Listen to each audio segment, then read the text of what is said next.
Bonjour à tous et merci d'être venus en salle des conférences pour notre table ronde que l'on a intitulée Économie d'eau, l'innovation est-elle vraiment là où on l'imagine? Donc moi je suis Amélie Lezé, chargée de mission industrie à l'Agence de l'eau Loire-Bretagne. Donc c'est un établissement public de l'État dont l'objectif est d'œuvrer pour la reconquête de la bonne qualité et de la bonne quantité des cours d'eau et des nappes souterraines. Pardon.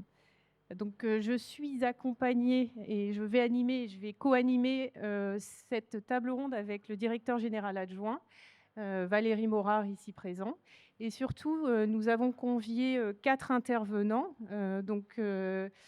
Madame, pardon, Madame Guyot de Mix Buffet, voilà, Madame Plantier et Monsieur Lecat de l'entreprise Laïta et Monsieur Fauchereau de l'entreprise Assemia. Donc, merci à eux d'être venus nous partager leurs expériences en matière d'économie d'eau. Mais avant de laisser la parole pour l'introduction et des éléments de contexte à Valérie Morin, notre directeur général adjoint, nous avons souhaité vous partager une vidéo que nous avons tournée chez l'entreprise Olga, située non loin d'ici, qui a reçu récemment un trophée de l'eau pour le projet qu'elle a mené sur son site de Châteaubourg. Et sa démarche globale en faveur des économies d'eau qui lui a permis de réaliser des économies. Alors, pardon, j'ai pas la zapette et je vois que les diapos ne suivent pas. Pardon, c'est ça. Donc, hop là. Excusez-moi. Alors, j'ai pas fait. Je dois pas avoir le.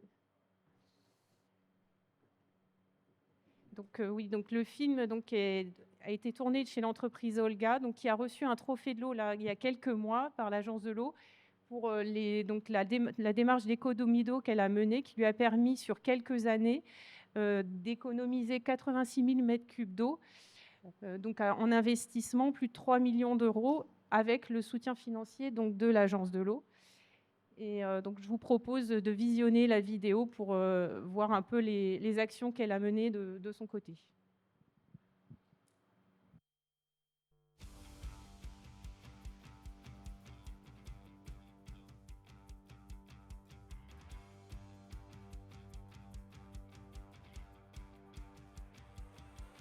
À moins de 3 km de la Vilaine et dans un contexte de tension croissante sur la ressource en eau, le groupe Olga relève les défis. Produire, innover, réduire la consommation d'eau et limiter les rejets.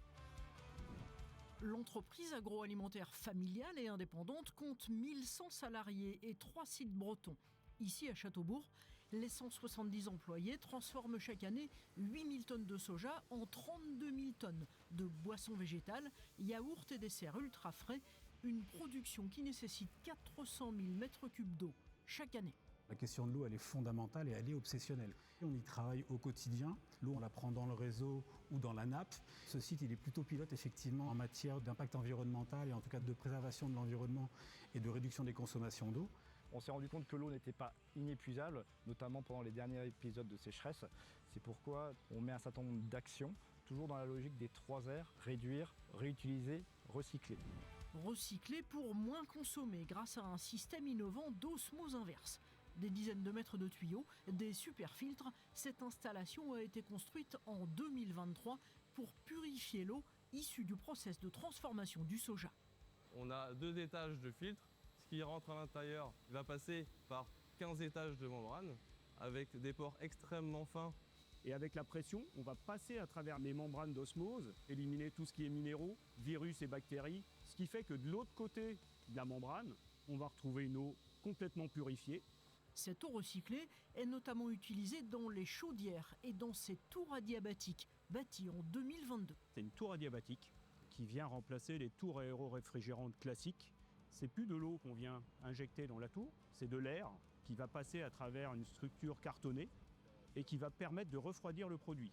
On fait du froid sans eau jusqu'à 26-27 degrés. Sur un système aéro, sur la même installation, on était à 9000 m3 d'eau consommée. Et là, on est à 1000 m3 d'eau consommée par an.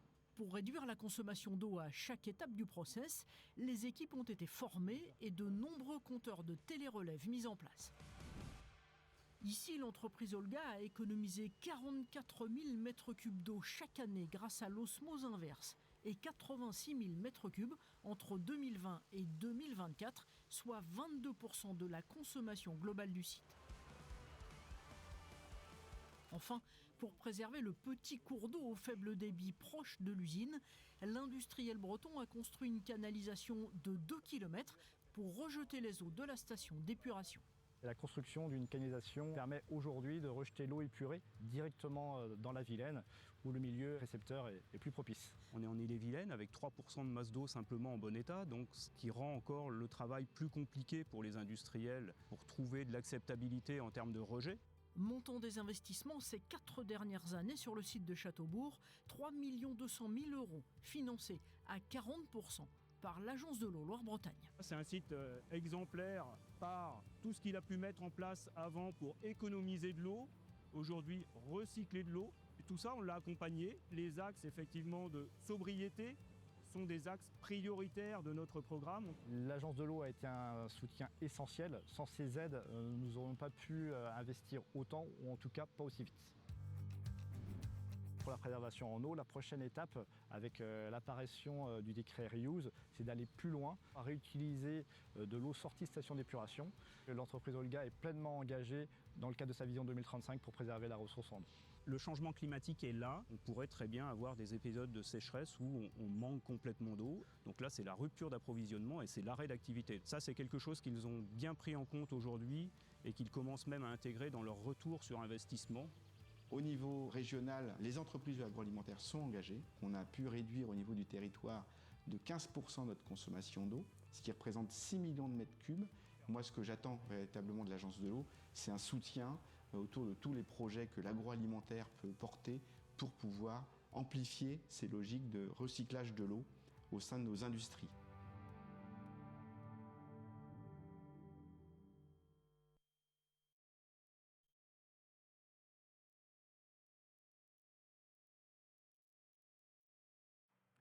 Voilà, quelle meilleure introduction que ce clip qui montre une des actions exemplaires qui a été récompensée par un trophée de l'eau.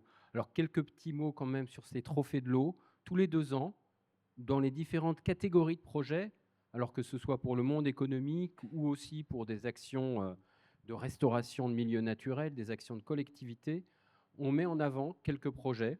Alors, il faut savoir que l'Agence de l'eau, elle soutient 4 à 5 000 projets par an. Donc, vous vous rendez compte qu'être sélectionné et puis recevoir le trophée, c'est quelque chose.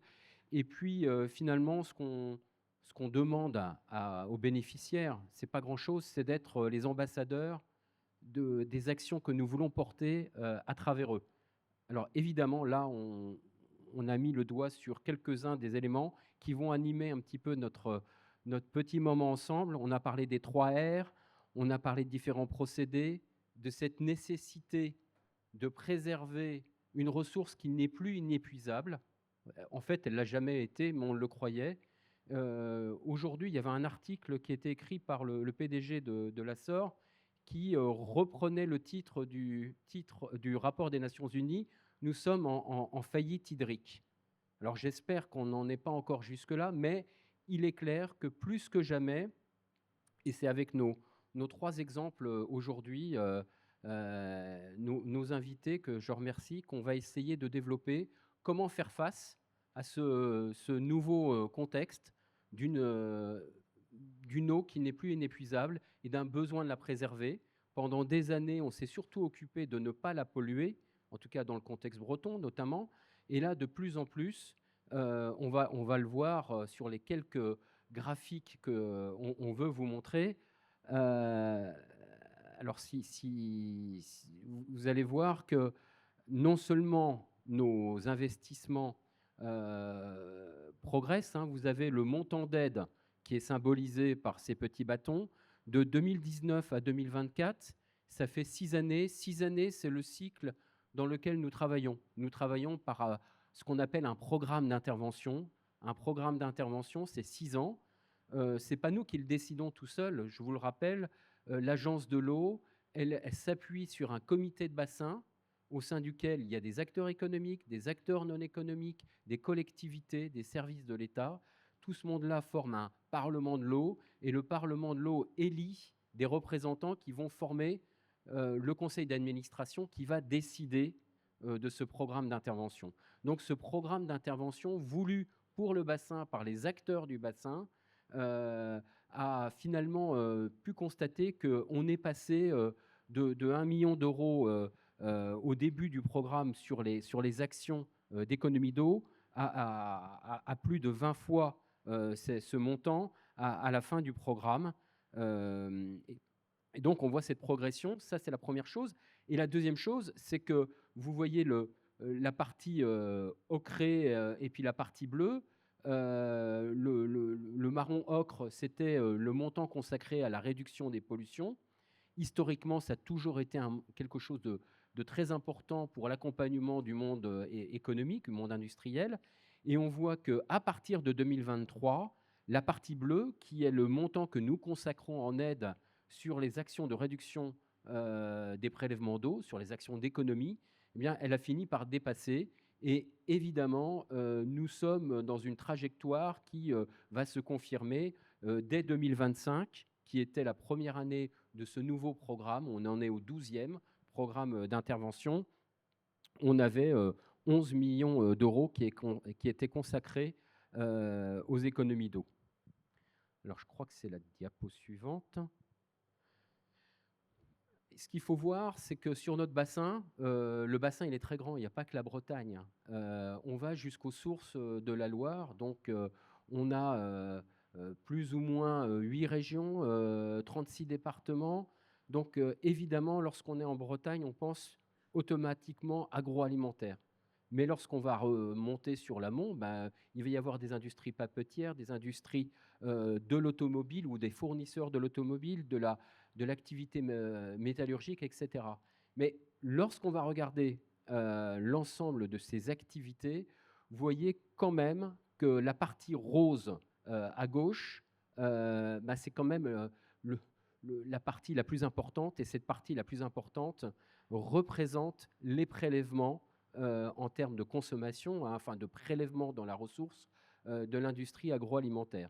Et on voit bien que lorsque nous, on mesure cela par quelque chose qui ne trompe pas, nous mesurons, puisque nous collectons, on vous le rappelle, les redevances, que ce soit sur les collectivités ou sur l'ensemble de ceux qui sont amenés à prélever de l'eau ou avoir une activité polluante sur l'eau. Et donc, via ce thermomètre que sont les redevances, nous pouvons avoir une bonne appréhension des prélèvements d'eau sur l'ensemble du bassin. Et l'industrie agroalimentaire est toujours prépondérante sur notre bassin, avec effectivement cette responsabilité peut-être plus grande d'œuvrer à ce qu'on appelle les moins 10%. Les moins 10%, ils sont issus du plan eau. Le plan eau, c'était une grande ambition annoncée il y a exactement 3 ans, c'était le 31 mars, à peu de choses près, à 3 ans, par le président de la République, avec l'ambition de dire tout le monde va devoir s'y mettre pour économiser. Alors la bonne nouvelle, c'est que si certains tardent encore à s'y mettre, je ne donnerai pas les noms, mais je peux dire quand même que du côté de l'industrie agroalimentaire, on n'a peut-être pas attendu le plan eau pour s'y mettre.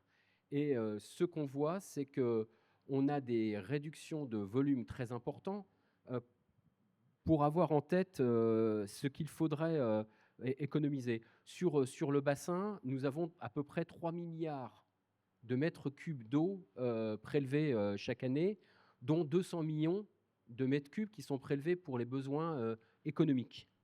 Donc vous voyez que si on se dit 10% de 200 millions, 20 millions de mètres cubes devraient être finalement économisés par le monde industriel. Les industries agroalimentaires représentent 82 millions de prélèvements. Donc on se dit, si elles doivent faire les 10%, c'est 8 millions d'euros. D'ores et déjà, c'est dépassé. On a 9 millions d'euros. et dont 6 qui sont uniquement pour l'industrie laitière, je vois, c'est ça, et l'industrie de la viande. Donc, on voit que les efforts sont à l'œuvre, payent, et l'ambition d'aujourd'hui, c'est d'illustrer quelques pistes. Alors, évidemment, on va penser, puisqu'on l'a illustré, à des pistes techniques. C'était un peu le sujet de la vidéo précédente. Mais je crois qu'on verra que ce n'est pas simplement une ambition technique. Quand on parle des 3 R, il faut aussi mobiliser les équipes, il faut aussi mobiliser et changer les manières de faire. Et j'espère que nos intervenants pourront nous montrer que ça n'est pas qu'une histoire de technologie, c'est aussi une histoire de volonté d'entreprise. Puis merci à eux de se prêter à cet exercice.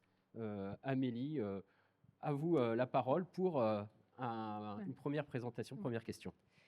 Donc, on va d'abord se tourner vers l'entreprise Mix Buffet, donc, qui regroupe 7 sites en Bretagne. Et nous allons plus particulièrement parler du site de production basé à Guères. Donc, encore merci Nathalie Guyot, donc responsable environnement, d'avoir accepté notre invitation. Avant de rentrer dans le détail des actions que vous avez menées, notamment des actions de réutilisation des eaux usées, ou en tout cas d'un projet de réutilisation des eaux usées traitées que vous avez, pouvez-vous nous représenter votre entreprise, la place de l'eau dans votre entreprise, finalement, l'activité du groupe? Voilà, merci. Oui. Bonjour. Donc, moi, je travaille donc au service environnement de la société Mix Buffet. C'est un groupe agroalimentaire breton basé dans le 56 et le 35. Aujourd'hui, on a 7 unités de production, mais on va plus se focaliser sur le site basé à Guères, où on a 1100 collaborateurs, 2 unités de production. Donc, ça a été créé en 1998. C'est une entreprise familiale. Et puis, au fur et à mesure, donc en 25 ans, donc de 10 salariés, on est passé à 1100 collaborateurs.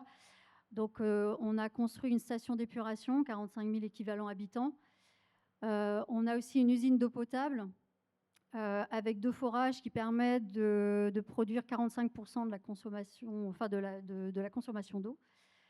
Et puis, il y a quelques années, en fait, pour pouvoir continuer à produire, optimiser l'outil industriel, nous avons eu l'autorisation par arrêté préfectoral en 2016 de mettre en place un pilote RIOUT. Donc, on vous expliquera après un petit peu le cheminement de ce projet. On est donc certifié ISO 50001 et 14001 prochainement. Donc, voilà, si vous connaissez un petit peu les produits Mix Buffet, donc c'est des gammes snacking, pizza fraîche et traiteur. Voilà. Merci, Madame Guyot. Je donne maintenant la parole à Séverine Plantier et Johan Lecat. Merci à vous aussi d'être venus dans le cadre de cette table ronde. Donc, vous êtes également l'AITA très bien emplaté en Bretagne.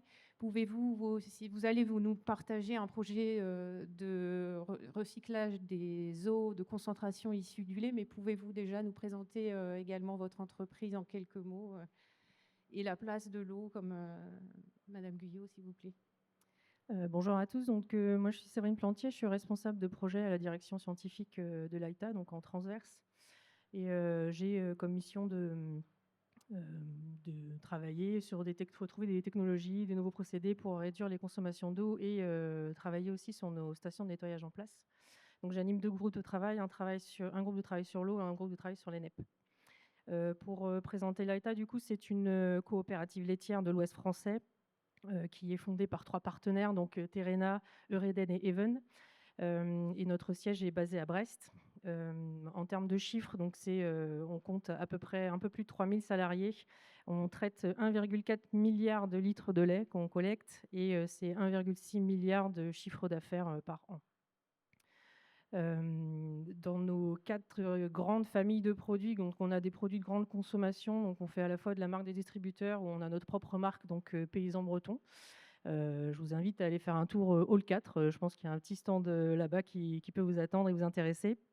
Et ensuite, autre que les produits de grande consommation, on fait des produits nutrition santé, des ingrédients laitiers et des produits pour l'alimentation jeunes mammifères.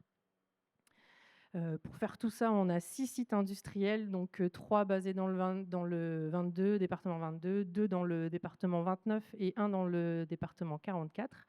Donc le site dont on va parler, c'est le site de Pincran, donc, qui est situé à côté de Landerneau, dans le bassin 29, donc il compte 280 salariés. Et sur ce site, il y a 3 activités, donc une activité beurrerie, une activité ingrédients laitiers et l'activité alimentation jeunes mammifères. En termes de consommation d'eau, du coup, c'est ce qui nous intéresse. Donc, en consommation 2025, donc on était environ à 640 000 m3 par an, ce qui est l'équivalent d'une ville de 12 000 habitants à peu près en consommation. Et donc, ce site a réalisé moins 15%, en fait, moins 15%, 15% d'économie d'eau par rapport à 2024. Et par rapport à 2018, on est à moins 21%. Merci, Madame Plantier. Donc, je donne la parole à Monsieur Fauchereau, qui n'est pas un industriel de l'agroalimentaire. On est entré en contact récemment puisque l'entreprise qu'il dirige a mené un groupe en faveur de l'eau, la protection de la ressource en eau. C'était un projet de réduction des rejets. Je vais vous laisser l'expliquer. Et ce projet a aussi un impact finalement chez les industriels agroalimentaires avec lesquels vous travaillez. Donc, je vais vous laisser en quelques mots expliquer ce qu'est votre entreprise et finalement quel est le lien avec ces économies d'eau chez les industries agroalimentaires. Bonjour à tous. Oui, Christophe Fauchereau. Je dirige la société Acemia qui fait partie du groupe Velec. On est des fabricants, des concepteurs et fabricants de lignes de production pour l'agroalimentaire. Notre objectif, c'est d'automatiser tout ce qui se passe dans vos usines. Et pour ça, on travaille nos équipements avec une conception spécifique. Le projet qui nous a liés avec l'agence Loire-Bretagne, c'est en fait... on est en train de rénover notre site industriel à côté de Nantes. On avait une activité de passivation chimique de nos équipements parce que tous nos équipements sont en inox et pour que l'inox soit pur, une fois qu'il arrive dans vos usines agroalimentaires et qu'il n'amène pas de contamination, il fallait qu'il soit traité.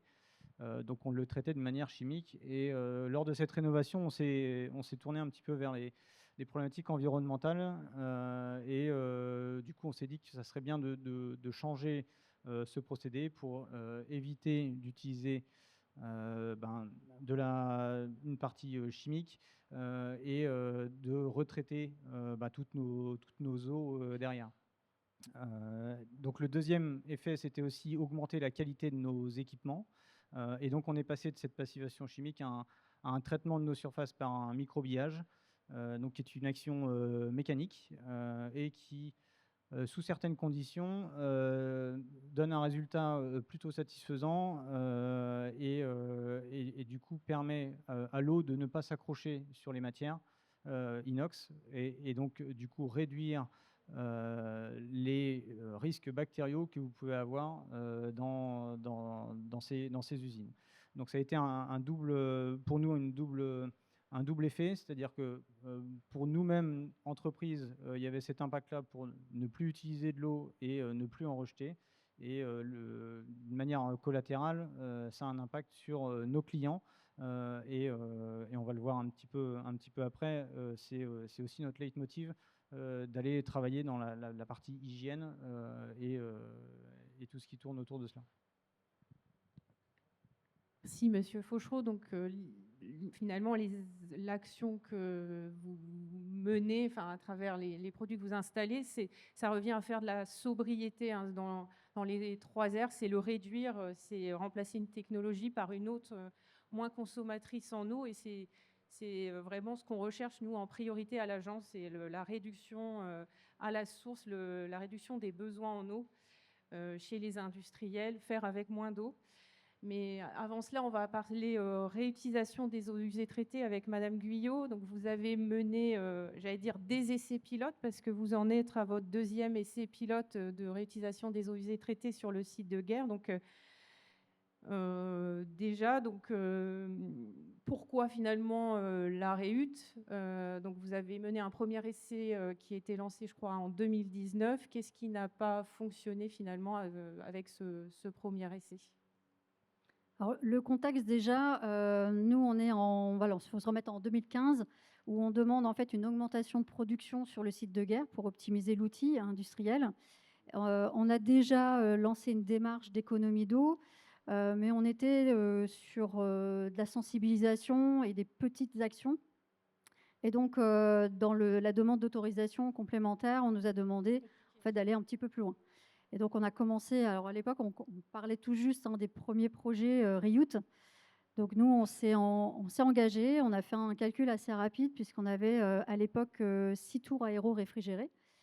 Et donc, dans le dossier, voilà, on a déposé en fait un projet de REUT pour 50 000 m3 d'eau réutilisée sur l'eau sortie station.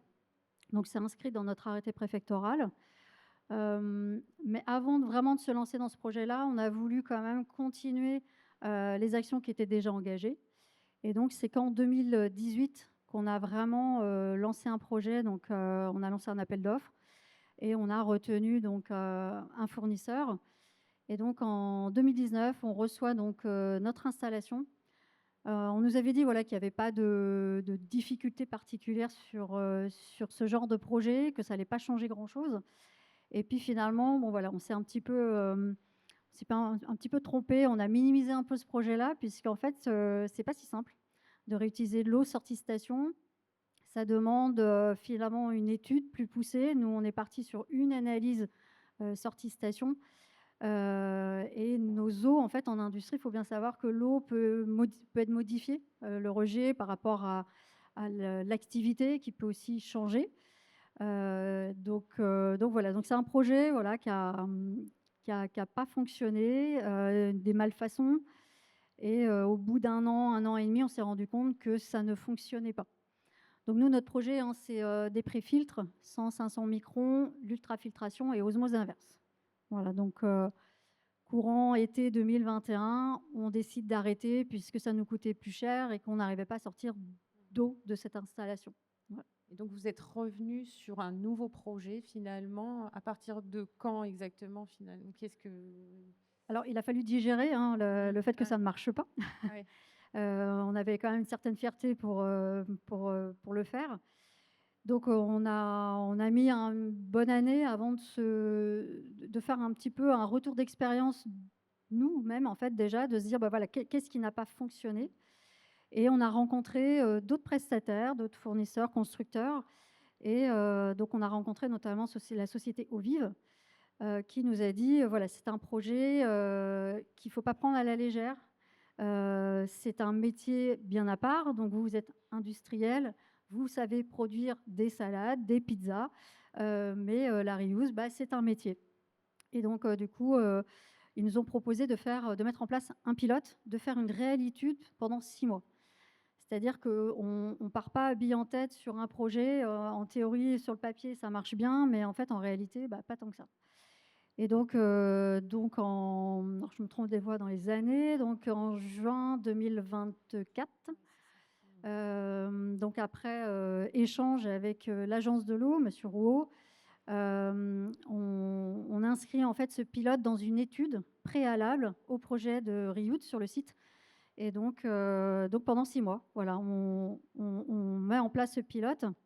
Alors, pilote qui ressemble quasiment à notre première installation, puisqu'on est capable de traiter 15 m3 d'eau sortie station et on en sort 7 m3.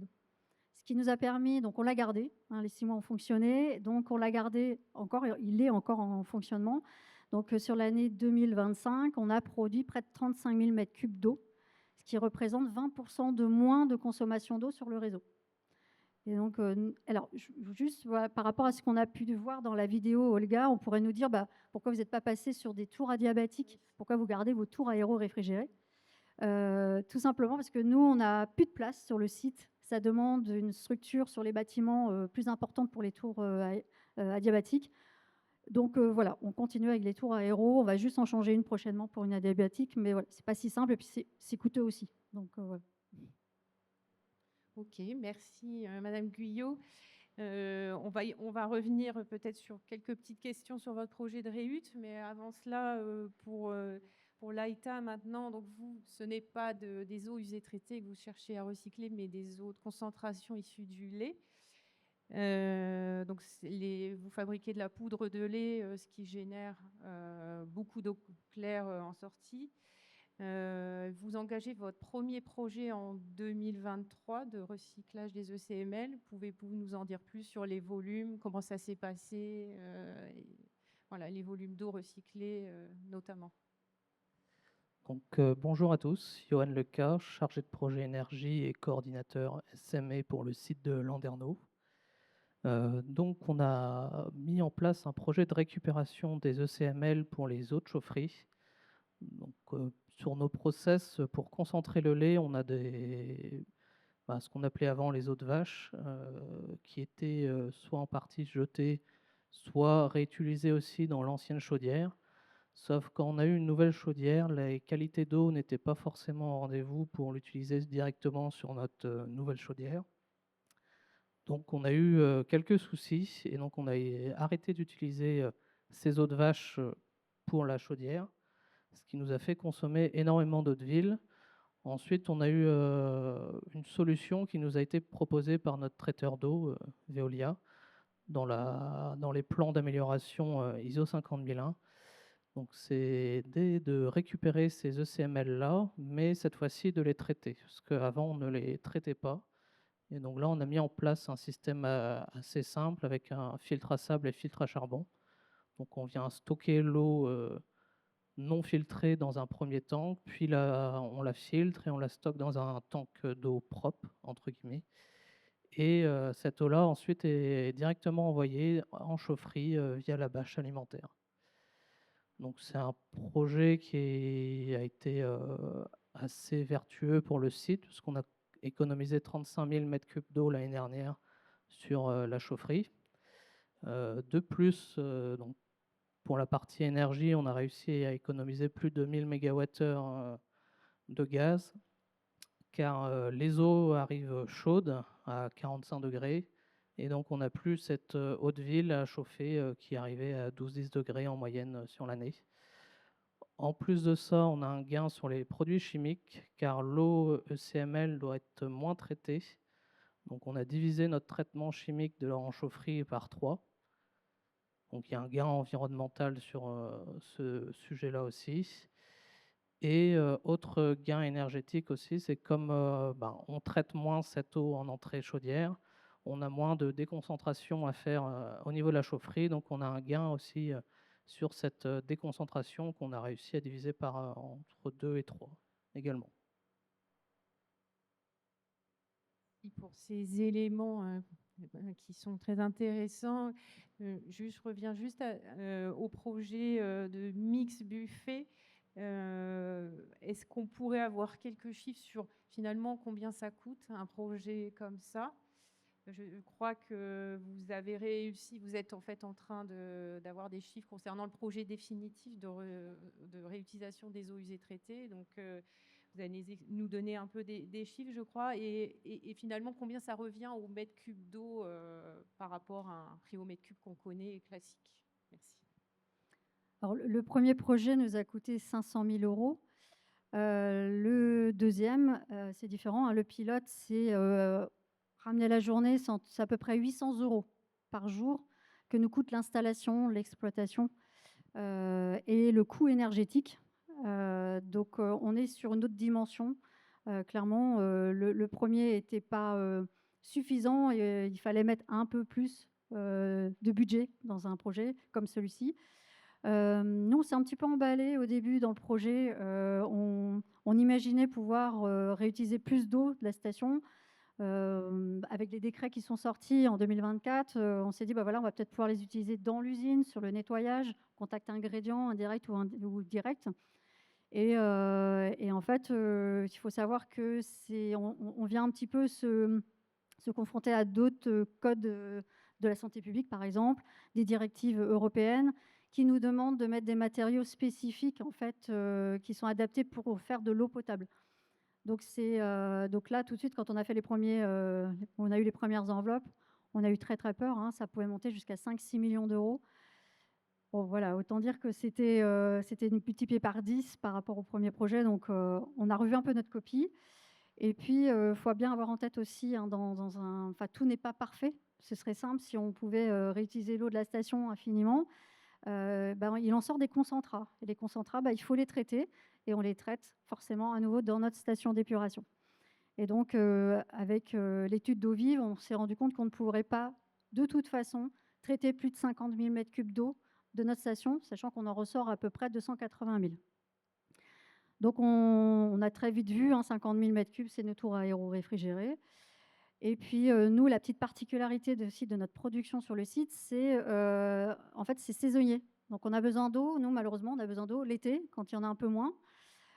Donc, il fallait aussi réfléchir à se dire, voilà, c'est un projet qui doit fonctionner l'été, mais est-ce qu'il doit fonctionner réellement l'hiver? Donc, vient forcément le coût au mètre cube d'une telle installation. Donc, on a à peu près, quand on achète de l'eau sur le réseau, on a à peu près 1,80 € hors taxe du mètre cube. Là, la reuse, aujourd'hui, elle nous coûte 8,50 €. Voilà. Donc, forcément, quand on utilise cette eau-là, déjà, on ne la gaspille pas, ça c'est sûr. Mais il faut vraiment que ce soit à bon escient et pouvoir nous permettre, en tout cas, de respecter notre arrêté préfectoral et puis permettre de passer les saisons de sécheresse, voilà, de ne pas pomper trop sur le réseau. Voilà. Merci Madame Guyot pour ces précisions. Pour l'AETA et pour terminer peut-être sur le recyclage des ECML, également si vous avez des notions de coût, mais je sais que vous êtes sur un nouveau potentiel projet de recyclage des ECML. Finalement, à terme, quel est le volume d'eau de recyclage des ECML que vous envisagez, enfin de CML recyclés, pardon. Et est-ce que vous avez étudié aussi l'impact que ça pouvait avoir sur la station de traitement en aval? Est-ce qu'à un moment donné, voilà, on est limité par la capacité à traiter les eaux usées si on est trop concentré? Alors, du coup, sur le site de Landerneau, on a 2 évaporateurs et 2 finisseurs. Donc, on a quand même une capacité à récupérer l'eau issue du lait assez grande. Et donc, une partie, comme a dit Johan, c'est les premiers effets en fait, qu'on va récupérer parce qu'ils sont de meilleure qualité et qui vont être envoyés à la chaudière avec le projet qui a été expliqué avant, financé par l'Agence de l'eau. Et on a d'autres ECML, des autres effets qui sont aussi présentes et qui est un gisement potentiel pour de la réutilisation. Et donc, on a un autre projet effectivement de réutilisation d'eau financé par l'Agence de l'eau aussi, donc qui est en cours, ça a été validé l'année dernière. Donc là, on va passer les commandes et mise en service pour une 2026 ou fin 2026, pardon. Et donc là, ce qu'on imagine, nous, c'est récupérer environ 47 000 m3 à partir sur 2027. Et après, concernant l'impact sur la station, en fait, en sollicitant nos responsables environnement, ces 47 000 m3 en moins, ça ne devrait pas impacter notre station, parce que c'est un effluent qu'on envoie en moins dans la station en entier. Et voilà, juste en termes de budget, ce type de projet, c'est assez simple. C'est aussi de la filtration, filtrage charbon-actif qui est mis en type de traitement. On ne va pas jusqu'à l'osmose inverse. Et on est déjà sur du 1,5 million, 1,6 million. Merci. Je crois qu'on a illustré les 2 des 3 R. On va revenir vers le premier, la sobriété, mais quand même, effectivement, on a vu sur la réhute, ça a été souligné, hein, il y a encore quelques obstacles, bon, évidemment financiers, ça a été illustré, l'obstacle technique, ça vient d'être dit, hein, attention, parce que les milieux ont parfois besoin aussi de l'eau qu'on leur restitue, donc il faut être attentif aussi à cette dimension. Il y a des obstacles, ça a été également précisé, encore réglementaires et sanitaires. Donc voilà, il y a des limites, on le sait, mais si on revient 3 années en arrière, je crois que voilà, il y a quand même des progrès importants qui ont été faits. On a parlé du recyclage avec cette multiplication des boucles à l'intérieur des unités, des ateliers qui est permise notamment, sur lesquels on a beaucoup progressé. Et puis, bien évidemment, il faut qu'on reparte peut-être au début. L'eau, il faut déjà l'économiser. Et ce qui a été esquissé par Monsieur Fauchereau, c'est la possibilité, évidemment, d'utiliser moins d'eau et effectivement via les équipements, tout simplement. Et puis, peut-être que vous pouvez nous illustrer de manière plus concrète comment ça marche chez vos clients, comment effectivement, au-delà de vos innovations, hein, on a vu l'innovation n'est pas forcément là où on le pense, et vous allez nous l'illustrer. Donc nous, on s'évertue depuis de nombreuses années maintenant à faciliter la vie de nos clients en termes de production. Donc on a opté pour une conception spécifique de tous nos équipements qui leur permet d'être démontables sans outils et maintenables très facilement. Mais cette conception-là, elle était aussi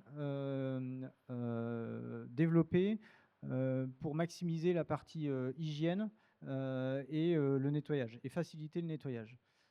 Donc voilà, donc c'est pour ça que un des aspects de nos équipements, c'est cette conception-là. Et à ça, on a ajouté, il y a plusieurs années maintenant, une gestion du nettoyage en place de ces équipements-là pour limiter les actions de personnel et pour toujours augmenter la qualité de nettoyage. Donc à cela, en fait, on a ajouté de l'automatisation sur ce nettoyage-là, avec des cycles de nettoyage respectés, des cycles de dégrossis, de produits chimiques, de rinçage, et ainsi de suite. Et donc tout ça automatisé. Donc là, le cas que vous voyez à l'écran, c'est en ayant fait tout ça, on a aussi analysé du coup les consommations d'eau qui étaient faites chez nos clients, et notamment ici c'est chez Erta, donc sur le site de Saint-Paul-sur-Ternoise, où on a rééquipé l'ensemble de l'atelier de production de Knacky. Donc c'était un projet groupe, c'est Asemia et Velec System qui a équipé tout ça. Et à l'issue de ce projet-là, on a mesuré un petit peu ce qu'on faisait. Donc au tout début, on a conservé un nettoyage, on va dire, classique. Et au fur et à mesure, on a modifié la programmation des automates pour pouvoir optimiser ce cycle. Et donc du coup, on a diminué à peu près de 60 à 66% les consommations d'eau de nettoyage par nuit. C'est un passage de 60 mètres cubes d'eau par nuit à 20 mètres cubes d'eau par nuit de consommation. Donc, en plus de ça, c'est que c'est de l'eau qui est souvent chaude ou avec des produits chimiques dedans. Donc, tout ça s'est réduit d'autant avec cette réduction d'eau. Il y a aussi eu, alors c'est moins lié à l'eau, mais une réduction aussi du temps de nettoyage, parce qu'il reste quand même des actions manuelles à faire, mais qui sont beaucoup plus faibles. Le temps de nettoyage a été divisé par 2, ce qui, pour eux, c'est très intéressant, puisque ça leur permet de produire un petit peu plus longtemps. Et un autre dommage collatéral, c'est il y a beaucoup moins de démontage des équipements, vu que tout est facilité pour le nettoyage. Et donc, il y a un gros gain sur la partie spare parts, où il y a moins de casses et moins de choses à changer. En plus de ça, une chose qui était importante à souligner, c'est que le résultat, il est lié aux tests bactériaux qui sont faits sur ces lignes-là, parce que nettoyer différemment ne veut pas dire moins bien nettoyer. Au contraire, l'objectif était de mieux nettoyer et que les résultats soient plus efficaces. Et donc, à l'issue de toutes ces modifications-là, les résultats ont montré que c'était plus efficace et que les résultats bactériaux étaient meilleurs qu'avec le nettoyage d'avant. Donc l'automatisation globale et l'intégration de ces nettoyages en place a œuvré à différents niveaux, donc notamment les consommations d'eau, mais aussi à la qualité des équipements derrière. Merci, Monsieur Fauchereau. Donc, on continue sur la sobriété. Madame Plantier, Monsieur Lecade, quand on a préparé l'entretien, vous nous disiez que le site de Pincran était relativement bien équipé en comptage qu'une étude DIAC d'économie d'eau avait été réalisée en 2023, mais qui pouvait quand même rester des actions de sobriété encore à mettre en place et dont vous nous avez évoqué l'une d'entre elles qui concerne une action de maintenance sur le refroidissement des pompes à vide. Est-ce que c'est possible de nous expliquer un peu plus ce cas particulier, parce que les économies d'eau à la clé sont substantielles? Oui, donc comme dit précédemment, nous avons 4 évapoconcentrateurs sur le site. Pour évaporer efficacement et économiser de l'énergie, ces évaporateurs sont maintenus au vide. Pour faire ce vide, nous avons des pompes à vide qui sont à technologie anneau liquide, refroidies par eau. Pendant un moment, cette eau-là a été refroidie par directement l'eau de ville, c'est-à-dire qu'on avait l'eau qui chauffait, on mélangeait avec de l'eau de ville froide, ce qui faisait consommer énormément d'énergie. Et en fin de compte, on a une boucle d'eau glacée qui passe pas très loin du bac de refroidissement.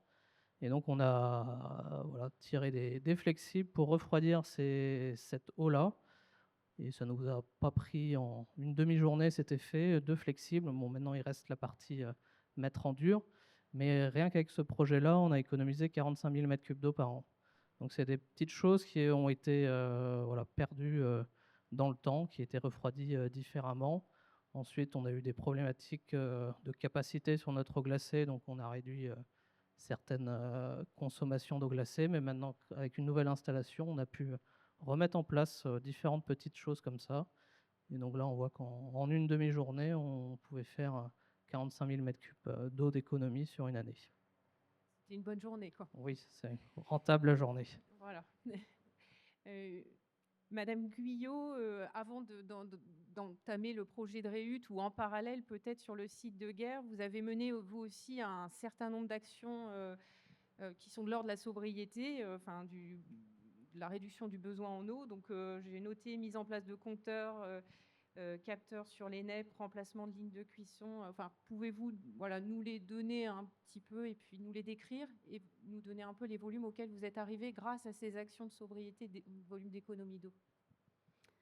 Alors oui, on a forcément travaillé avant pour réduire, puisqu'on voit bien, hein, la REUT ne diminue pas les consommations, diminue peut-être notre rejet dans le milieu naturel, mais pas nos consommations. Donc nous, on a travaillé sur nos cuissons de matières premières. On a investi dans 7 marmites Gernal, c'est la marque. Donc à peu près 6 millions d'euros depuis 10 ans dans ces installations qui nous ont permis de diminuer de 20 000 m3 d'eau glacée. On a aussi changé pas mal de process pour limiter la consommation d'eau. Au niveau des tours aéro-réfrigérés, dernièrement, on a installé des conductimètres sur chaque tour aéro-réfrigéré pour optimiser nos consommations d'eau. On a fait une économie à peu près de 6 000 m3 d'eau l'année dernière. Donc ça fera moins de reuse en amont, hein, du coup. Là, dernièrement, on a investi dans 2 tunnels de plonge, 250 000 € chacun, pour changer nos anciens tunnels qui n'étaient pas obsolètes, hein, mais qui étaient moins performants. Donc la direction, des fois, si on arrive à lui expliquer qu'on peut faire des économies, donc là, en tout cas, on leur a parlé de 10 000 m3 d'eau chaude en moins, donc c'est moins d'eau, moins d'énergie. Eh bien, elle n'hésite pas, en tout cas, à investir dans des nouvelles technologies. Donc, il y a eu plein d'actions. On les estime parce que nous, c'est un site qui est sans cesse en augmentation de production, donc c'est difficile de se projeter, mais on a fait grosso modo une projection. Grâce à nos actions, on a diminué à peu près de 15% la consommation d'eau globale du site. Voilà. Et il reste encore un petit peu des petits projets encore. On voulait peut-être faire un bouclage de toutes les possibilités. On n'arrivera pas à tout traiter, mais il y a un aspect que j'ai évoqué dans l'introduction, c'est aussi la conduite du changement. On parle de transition écologique. On voulait peut-être mettre en lumière ce qui s'est passé chez vous, à l'AITA.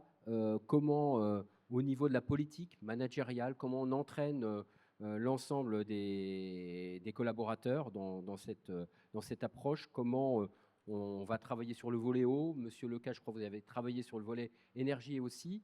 Donc voilà, c'est aussi un des leviers. L'innovation n'est pas forcément toujours là où on le pense, dans des procédés très complexes, vous venez de l'illustrer. Et puis peut-être, vous nous l'illustrez, mais peut-être que ça peut aussi faire réagir aussi Monsieur Fauchereau, je ne sais pas, parce que c'est aussi des aspects qui peuvent vous inspirer aussi peut-être chez Mix Buffet. Donc n'hésitez pas, après l'intervention aussi, à illustrer ce qui est possible chez vous, ce qui s'est fait. Alors du coup, pour nous, le sujet eau est assez historique, vu qu'on a des eaux issues de la concentration de matières laitières. Donc on réutilise ça depuis de nombreuses années. Après, on ne va pas se cacher que la sécheresse 2022 a été quand même une grosse prise de conscience pour beaucoup d'industriels, dont l'AITA. Et du coup, c'est vraiment devenu un enjeu. Et donc, à l'issue de cette sécheresse, on a mis en place en fait un groupe de travail que j'anime, donc sur l'eau, en transverse. On va dire qu'avant, les économies d'eau ou les projets d'économie d'eau étaient là, mais plutôt en silo, plutôt orientés sur chaque site. Et là, avec ce groupe de travail-là, donc ça permet en fait on a des référents de chaque site. On a aussi intégré notre direction technique, notre direction scientifique, plus des personnes directrices qualité de tous nos bassins et des personnes du service aussi réglementaire. Donc on a un groupe pluridisciplinaire qui se voit tout au long de l'année. Depuis maintenant 2 ans. Et en fait, on va travailler ces sujets-là ensemble. On va structurer notre politique et améliorer notre gestion et aussi profiter de ces échanges pour faire du benchmark, partager les bonnes pratiques. Typiquement, l'exemple à Landerneau, je pense que voilà, ça sera très utile pour nos autres sites.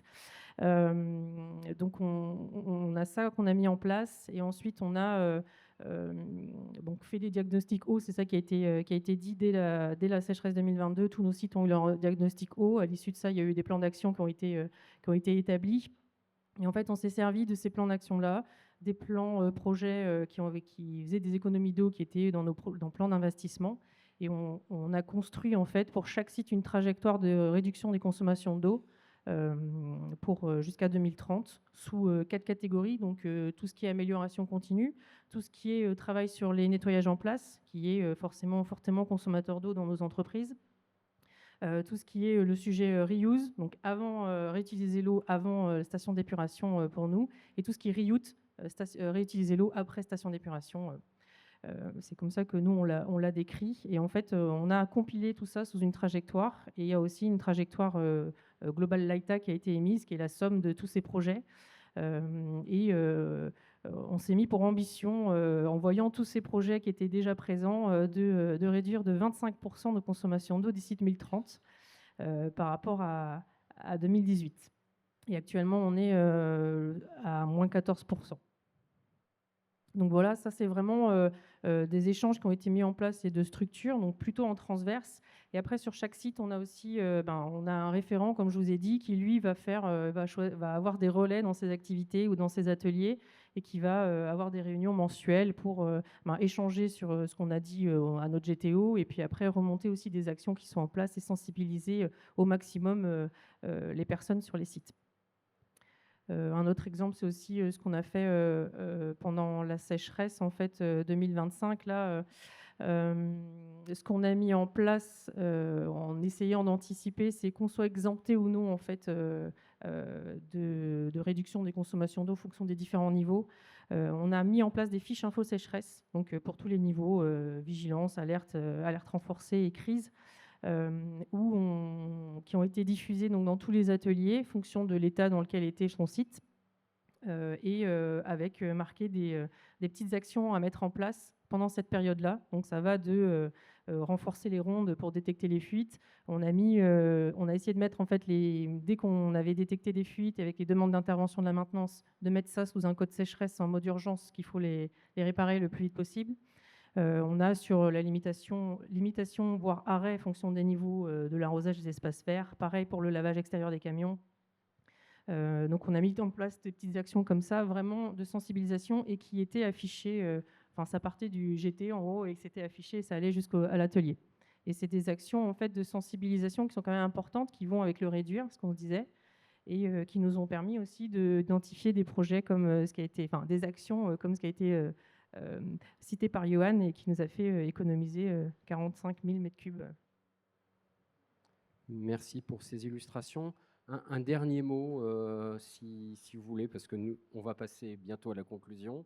Donc, si vous avez, Monsieur Fauchereau, un sujet sur lequel vous pensez que vous conseillez, on veut passer à moins 25%, quelle est la première étape ?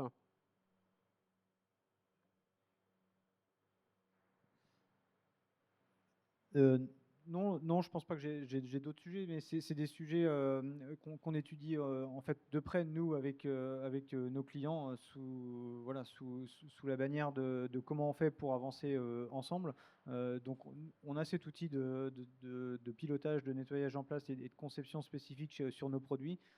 Après, on essaye toujours d'avancer également sur cette problématique-là, mais sur des projets avec nos clients. Donc, voilà. Pas de regret. Monsieur Leca, je crois que vous vouliez... Non, c'est bon. Bah, écoutez, je vous remercie tous. Je vous remercie, Madame Guyot, Madame Plantier, Monsieur Leca et Monsieur Fauchereau, de vous être volontiers pliés à cet exercice très difficile parce qu'on essaye de résumer... alors, c'est vrai que parfois, ça peut être très court, une demi-journée, mais c'est quand même souvent des projets de plusieurs années. On l'a souligné, donc merci d'avoir illustré. Vous pourrez prendre contact avec nos intervenants juste à la fin après la petite présentation. Je remercie aussi les collaborateurs. Vous avez pu voir Jean-Pierre Rouault à l'écran tout à l'heure. Il y a aussi Olivier Bruner. C'est vos deux correspondants pour le Grand Ouest, hein, nos responsables industrie. Donc, n'hésitez pas aussi à venir les contacter juste après la vidéo. Et bien évidemment, merci à Amélie Euzet qui a organisé cette session. Donc, si on peut lancer le film, ça sera la meilleure conclusion pour vous redire comment l'agence accompagne les industriels et est fière aussi de travailler avec des aussi beaux projets. Donc, merci à tous et puis place au film.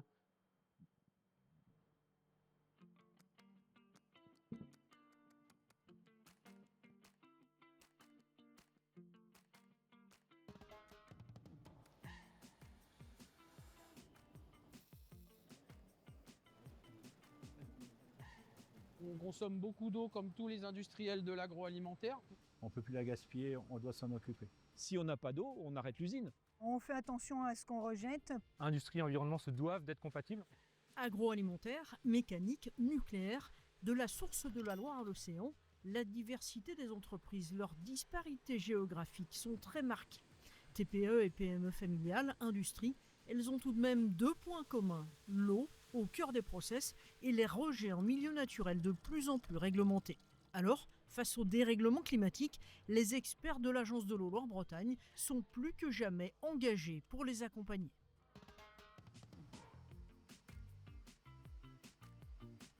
Nous utilisons beaucoup d'eau, bien évidemment, pour laver nos installations.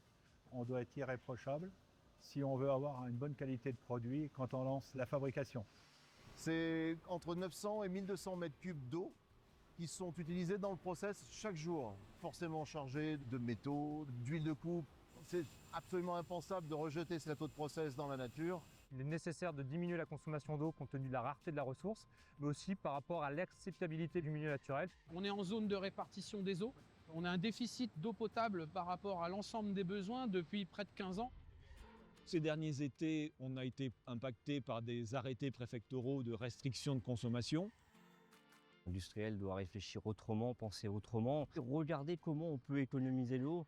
Quand on a compris ce qu'est l'environnement, soit on le prend comme une contrainte, ou soit on le prend comme un levier d'amélioration.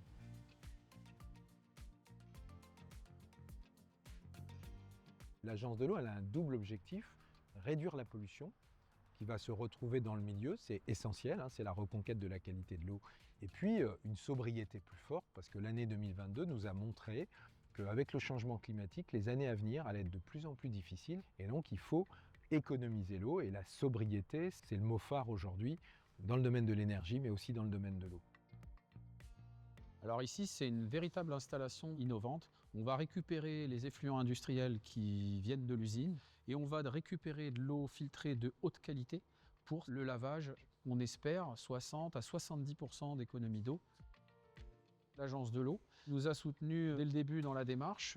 Un accompagnement pour le conseil, les études, les démarches réglementaires, les possibilités financières. Cet accompagnement financier, il a permis d'aller beaucoup plus vite et de faire vraiment les choses dans les règles de l'art.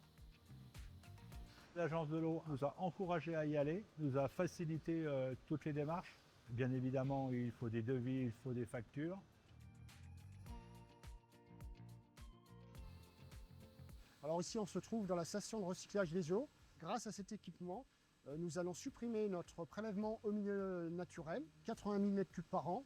Montant total de projet 4 millions d'euros, sur lesquels l'agence a apporté 35% de financement. L'accompagnement de l'agence, à la fois sur la stratégie, sur la finance, a permis de déclencher et d'anticiper des travaux. On a gagné du temps.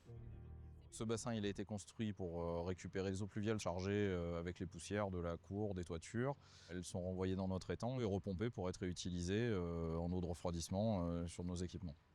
Être subventionné à hauteur de 30% pour un chantier et de 50% pour une étude, c'est drôlement facilitateur. On peut retrouver au sein de cette entreprise les différents niveaux où l'Agence de l'eau peut accompagner des industriels. Aussi bien la réduction des pollutions émises par l'industriel que les économies d'eau, la restauration de la continuité écologique. Le problème auquel était confronté l'industriel était majeur, il fallait trouver une solution rapide. Donc en l'espace de 3-4 mois, nous avons effectivement fait le diagnostic, ce qui a permis de suivre les conclusions et d'arriver à la solution. L'application de l'Agence de l'eau a rendu les choses plus faciles avec un discours très intéressant parce que très simple, très ouvert, concret, proactif. La mise en œuvre du brunissage a permis à Obut de réduire de près de 70% en masse son utilisation de produits chimiques. Aujourd'hui, on consomme 20 fois moins d'eau que ce qu'on avait auparavant. Donc on a beaucoup moins prélevé dans la nappe, ce qui est très très intéressant. 2015, on consommait 13 litres d'eau pour faire 1 kg de produit fini. À la fin de la mise en place de tous les différents chantiers, on est à 10 litres pour produire 1 kg de produit fini. Ce qui est intéressant ici, c'est qu'on a eu une succession de projets, pas forcément des projets de grande ampleur, mais vraiment une politique régulière d'économie d'eau qui a porté ses fruits. Garder nos contraintes environnementales et même s'améliorer si on peut le faire, tout en gardant ces perspectives de production, c'est vraiment un très très gros enjeu et un très très gros challenge. On est vraiment là, présent pour les accompagner, mettre en œuvre les plans d'action pour atteindre les objectifs de réduction de consommation que l'on se fixe tous. Le point fort de l'agence, c'est cette proximité qui permet d'être à l'écoute, d'être réactif et d'intervenir rapidement et tout au long d'un projet. On a un interlocuteur qui est un technicien passionné de son sujet. On peut échanger, réfléchir, construire et ça permet d'avancer. La plateforme qui permet de déposer les pièces administratives est quelque chose d'assez intuitif, plutôt aisé à mettre en place. Sans l'accompagnement de l'Agence de l'eau, le projet aurait vraiment été différent. Je peux vraiment qualifier l'opération de succès aujourd'hui. J'encourage vraiment les industriels à passer ce cap qui nous permet de continuer à bien travailler avec leur respect de l'écologie et notamment du milieu naturel où se trouve l'eau. Industrie et environnement se doivent d'être compatibles. On est au croisement finalement de ces deux chemins. On le voit, l'eau est de plus en plus une denrée rare, commune à tout le monde, donc on doit tous prendre soin de notre environnement au sens large. J'invite les entreprises à se tourner vers les délégations territoriales de l'agence. Elles y trouveront des interlocuteurs compétents, expérimentés, qui sauront les conseiller.